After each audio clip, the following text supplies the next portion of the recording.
This whiskey is wild. This week, let me tell you about a 15-year-old single grain whiskey from Two Stacks that was finished in a Mezcal cask.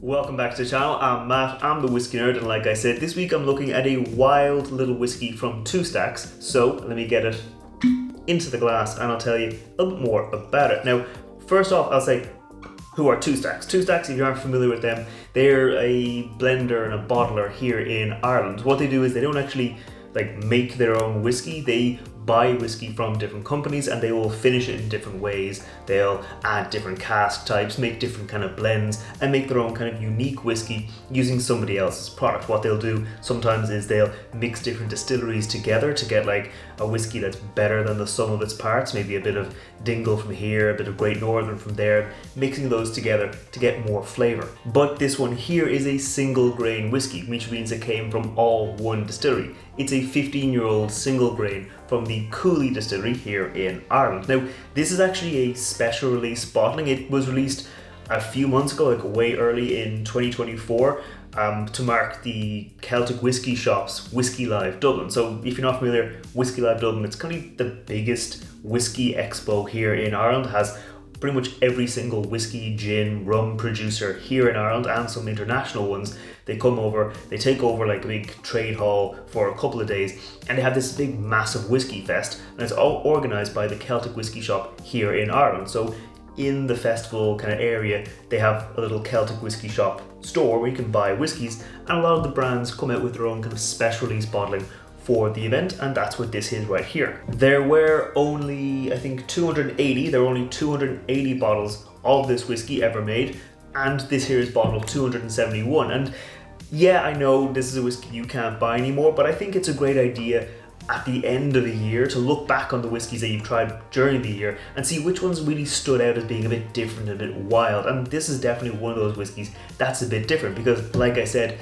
it's a 15-year-old single grain. So single grain, I think, gets a bad rep. I think some distilleries, they make bulk single grain. They make single grain that's just meant to fill up a whiskey bottle, throw it in, make some cheap stuff. But if you make single grain really well, it actually provides you this really sweet, rich base upon which you can build loads of other flavors, whether that's from a sherry cask or a port cask, or in this case, a Mezcal Anejo cask. So this is an interesting one. So it spent, I'll say here, it was distilled in May 2019 and was refilled into its second cask in May 2023. So it spent the first 14 years of its life in a first fill bourbon, which is going to give you really rich vanilla, caramel, butterscotch flavors. But the last year of its life, so from May 2023 to May 2024, it spent that time in a ex-white wine Mezcal Anejo cask. So first off, it was a white wine cask, so it spent some time aging white wine, and then it was used to age mezcal, and Mezcal Anejo specifically. So mezcal, really kind of condensing what mezcal is, it is like tequila, but instead of just making tequila, they roast the agave plant. So it gives it this kind of earthy, smoky flavor, not exactly like peat smoke. So it's not, you can't really say it's like a peated whiskey because it doesn't have that really that peat flavor, but has a bit of a smoky character to it. So it's kind of like that. If you think of a smoky tequila, you're in the right ballpark, but it's that kind of idea. And to make an anejo tequila, which is an aged tequila, or an aged mezcal, sorry, it has to be at least 12 months in cask. So it will have given a lot of flavor to that cask. They didn't say how long that cask was used to age the mezcal, but it has to be at least 12 months. So that's at least 12 months giving that flavor into the wood. So that's all going to come back into the single grain whiskey. And this single grain is not a weak, small, light single grain. It is fully cask strength at 61.5% ABV. That's 123 proof if you use the American counter. So that's very high in proof and very high in flavor. So let's see if it lived up to that. Let's go in for the nose on this whiskey right here. Cheers.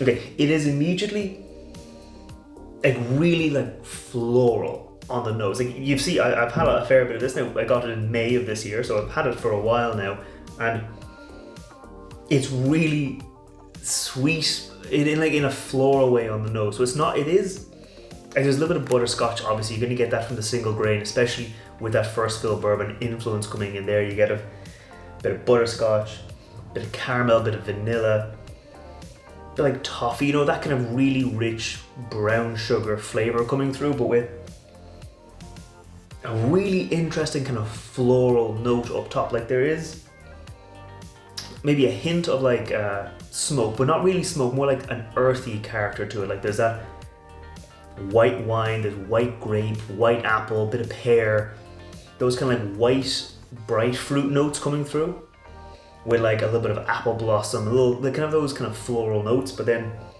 just behind that, there's a little bit of like earthiness, not really like strong smoke. Like I know on the palate, this actually has quite a strong smoky note, but on the nose, you wouldn't really get that. You get a bit of, when you go all the way in, you get a little bit of a punch from that ABV, but it's not like burning my nose.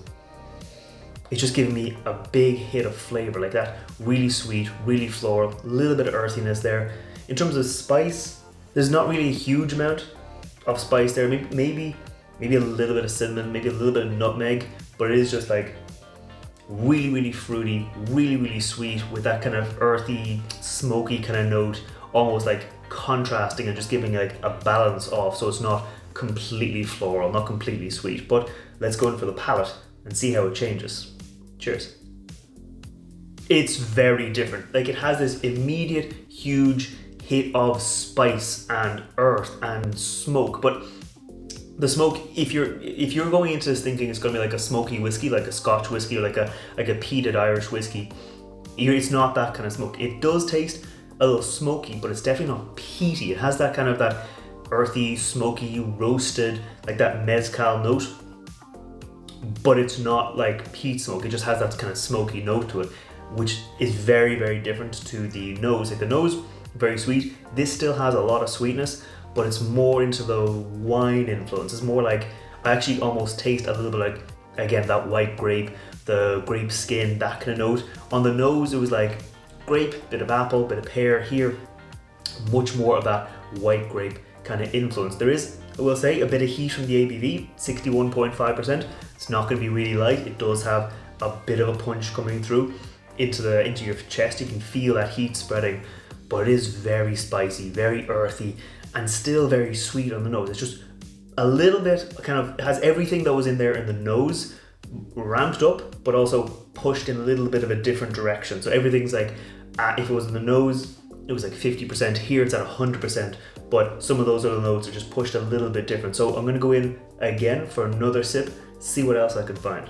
Cheers. Yeah, those spices that I mentioned, like I said, it was immediately quite spicy. It wouldn't be like the way I normally describe cinnamon, a bit of nutmeg, a bit of cloves. It's like they've been roasted, like they've been toasted and dried out. Like I have this kind of like cinnamon, nutmeg, those kind of still the baking spice notes, but it's like they've been toasted, like they've been dried out, like almost like in like a really dry like gingerbread cookie, or those ones where it has been cooked, like those spices are dried out, but then they've been cooked again. You get that kind of flavor, and then it's going into the finish now, getting that kind of earthy note again from the nose. But the palate is really sweet. Like it is like, as I went into it, I was surprised. It's really earthy, really sweet, into that white wine influence, and it gives it this really nice, again, like that single grain base is there. Like you got all these other notes up top, but you get that caramel, you get that butterscotch still. It's all there underneath everything, giving a nice kind of balance of flavor. Everything else is just built on top of that. But I'm gonna go in for the finish now and see what else kind of lingers on the last. Cheers. Okay, so on the finish, like you do, like up front, obviously you get this big hit of spice, you get this big hit of like the wine, the earthy, the bit of smoky note there. But on the finish, it's quite clean. Like it almost like the nose is here, the palate is here, and the nose is back down, and the finish is back down to here. Like it is quite clean. Like you get that big hit of the smoke, the earth, the wine. They go up, and then they fade off pretty quickly. Like there's still a lot of flavor in my mouth, but it's back to those flavors from the nose. Like, I'm still getting that earthy note. It's a little bit stronger than it was in the nose. Like the nose, it was not very present. It's still quite present here into the finish, where the fruity notes are kind of fading off.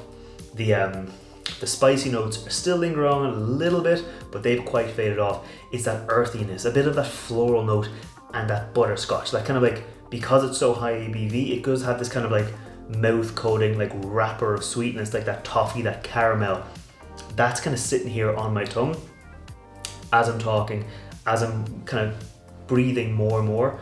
That is fading off with a bit of earthiness there. I mean, it's 61.5%. It's not going to be super like short. You're going to have a long tail on it, but on the tail, it's quite clean. It's not kind of rough around the edges. Before I give my final thoughts on this lovely little 2 Stacks whiskey, if you're new here, scroll down, hit that thumbs up button, hit that subscribe button. I put out whiskey reviews like this every Wednesday, and I put out cocktail recipes featuring whiskey every Friday, and I will have a smoky cocktail this week featuring whiskey, but it will not be featuring this one right here because this is a bit of a special edition, so I don't want to be using it, but I will have a smoky little cocktail this weekend on Friday. So if you want to see that, make sure you scroll down, hit that thumbs up button, hit that subscribe button, and leave me a comment down there and let me know what kind of whiskies you want to see me review in future. But now for the final thoughts on this, I like it. I mean, it's a bit weird.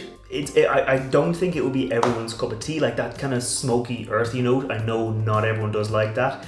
It is quite high in ABV, so again, it's quite strong.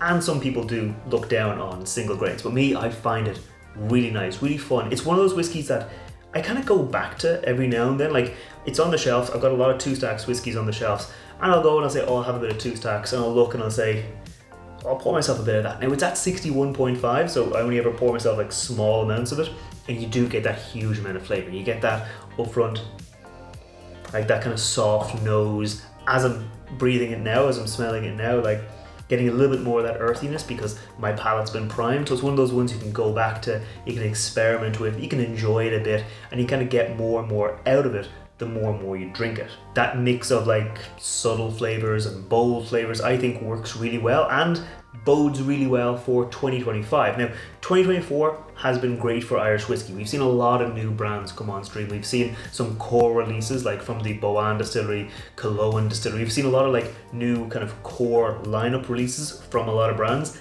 I think 2025 we're going to see more of that.